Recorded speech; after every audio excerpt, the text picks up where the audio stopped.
Let's talk about your relationship with your dad, Manny Pacquiao. Kumusta kayo ngayon? How are you? How is the dynamics? Okay naman po, he's very supportive, tsaka lagi niya po ang pinapaalala na always pray to God and be humble, ganun po. Oo. Madalas kayo mag-usap? Sometimes naman po. Oo. Pero yung halimbawa may mga laban ka, tumatawag ka talaga? Sometimes, pag Oo. tingin ko hindi siya. Kasi kailangan mo ng advice, di ba? Yes, yes. Halimbawa, paano ko gagawin ito, etc. You do that. Yes po, yes po. Ano sa lahat ng moves ng tatay mo ang ninanais mo na sana magkaroon ka? Yung diskarte niya po sa ring, tsaka yung footwork niya po. Galing, no? Ano yung Napaka-importante. footwork na gusto mo talaga mamana sa tatay mo? Siyempre yung bilis at yung balance. Pakita mo nga, paano yung footwork ni Manny? Yung, Yung ganun po. Yung, oo, ganun siya. ganun niya. Tapos grabe bigla ka. siyang, Oo. pag ganun niya, ganun. Oo. At saka, meron siya hindi lang forward. Di ba, umiikot pa yan. Yung, Yung side-side. oo, mga ganon. Oo. Gayang-gayang. Para namang sayaw. Ganon.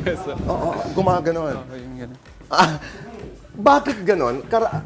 Karamihan, hindi na ako nagtataka ngayon, na karamihan ng boxers, mahusay sumayaw.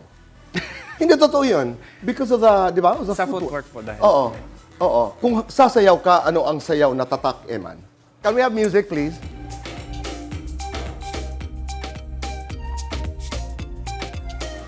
Ang galing. Ang galing sumayaw. Maraming salamat. Pag-usapan naman natin mga kapatid mo. Kumusta ang relasyon mo sa mga kapatid mo? Maayos naman po. Very supportive po sila sa akin. Kanino ka pinaka-close? Lahat naman po sila. Si Jinwell. Kumusta kayong dalawa? Ayos naman po. Support po ako sa career niya. Tsaka ano.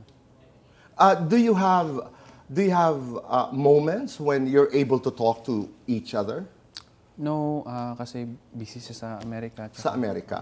Pero ito na ang tanong. Halimbawa dumating yung pagkakataon na may mag-offer. Yes, po. Kayong dalawa ang maglalaban sa ring. Pacquiao versus Pacquiao. Tatanggapin mo?